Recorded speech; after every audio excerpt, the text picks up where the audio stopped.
खाली घ्या ना यार.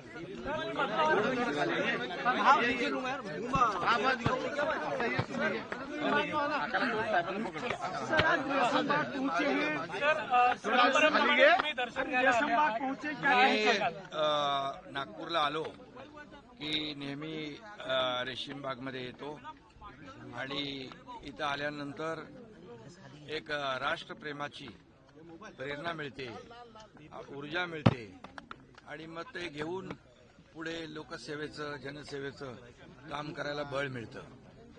खरं म्हणजे सरसंघचालक डॉक्टर मोहन भागवत साहेब हे कडवट राष्ट्रप्रेमी देशभक्त आणि देशाला दिशा देणारं खऱ्या अर्थाने एक मोठं व्यक्तिमत्व सरसंघचालक म्हणून नेहमी मार्गदर्शन करत असतात आणि त्यामुळे आमच्यासारख्या कार्यकर्त्याला नेहमी प्रेरणा मिळत असते आणि समाजसेवेचं बळही मिळत असतं.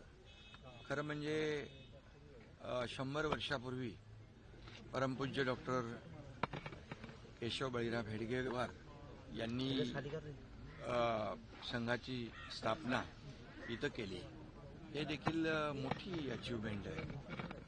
खरं म्हणजे नागपूर ही फक्त उपराजधानी नाही आहे, तर या ठिकाणी राष्ट्रीय स्वयंसेवक संघाची जन्मभूमी देखील आहे आणि म्हणून इथं येणारा प्रत्येक कार्यकर्ता जात भाषा प्रांत याच्या पलीकडे जाऊन राष्ट्रप्रेमाची शिकवण इथून घेऊन जातो आणि देशसेवा करतो. 100 वर्ष एखादी संघटना निरपेक्ष भावनेने काम करत असते. कुठलीही प्रसिद्धीपासून अलिप्त राहून कुठल्याही अपेक्षा न ठेवता 100 वर्ष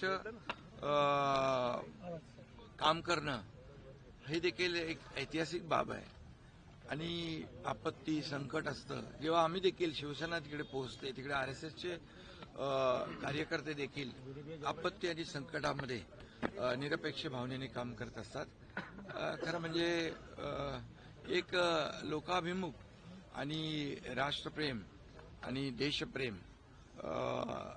राष्ट्रीय स्वयंसेवक RSSच्या स्वयंसेवक संघामध्ये आणि सगळ्याच लोकांमध्ये या ठिकाणी पाहायला मिळतं. याचा खूप अभिमान आम्हाला आहे. इथं आल्यानंतर खरंच एक सगळ्यांनाच वेगळा अनुभव या ठिकाणी वेगळी अनुभूती येते आणि मी मगाशी म्हटल्याप्रमाणे राष्ट्रप्रेम आणि देशभक्ती इथून त्याला बळ मिळतं, प्रेरणा मिळते. खऱ्या अर्थाने हे खरं म्हणजे ही राष्ट्रप्रेमाची शतकपूर्ती म्हणजे शतक वर्ष आहे आणि हे देखील संपूर्ण देशभर जगभरामध्ये RSSच्या शाखा आहेत आणि हे देखील एक मोठं अचिव्हमेंट आहे. आणि तसं बघायला गेलं तर शिवसेना आणि संघ अशी विचारसरणी जी आहे ही आमची मिळती जुळती एकच आहे. कारण सुरुवातीच्या काळात आमच्यातले अनेक लोक संघाच्या शाखेतून शिवसेनेच्या शाखेत गेलेले आहेत. हिंदी में बताएं.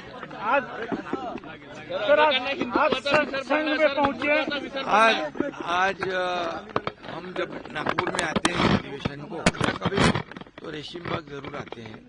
यहाँ पर आने के बाद एक राष्ट्र प्रेम की राष्ट्रभक्ति की अनुभूति होती है, प्रेरणा मिलती है और उसके बलबूते पर समाज सेवा राष्ट्र सेवा करने का बल भी मिलता है, ताकत मिलती है, ऊर्जा मिलती है. और ये जो नागपुर की उपराजधानी है बल्कि RSS की जन्मभूमि भी है और यहाँ पर जो भी लोग आते हैं वो ऊर्जा और प्रेरणा लेके जाते हैं.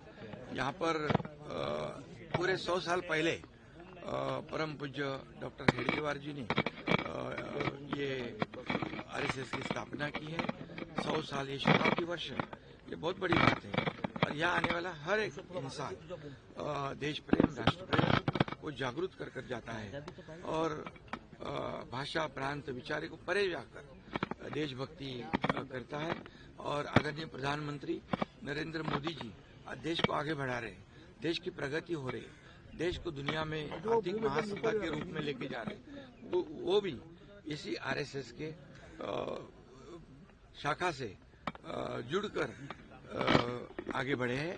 इसका भी बहुत ही प्रेरणादायी ये भी हमारे लिए है और निश्चित रूप से यहाँ आने के बाद एक अलग अनुभूति मिलती है।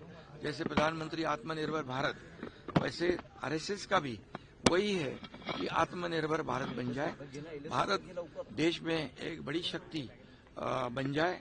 इसलिए आरएसएस भी काम करती है। हर आपदा और संकट में आरएसएस के सभी स्वयंसेवक आगे रहते हैं। सर, मोहन भागवत जी ने कहा है, अमित शाह जी और मोहन भागवत जी अंडमान में थे, उन्होंने कहा कि बटोगे तो कटोगे की बात देश में नहीं होनी चाहिए। मोहन भागवत जी एक ऐसे नेतृत्व है जो पूरी तरह देशभक्ति राष्ट्र प्रेम से पूरे भरे हुए हैं और देश को दिशा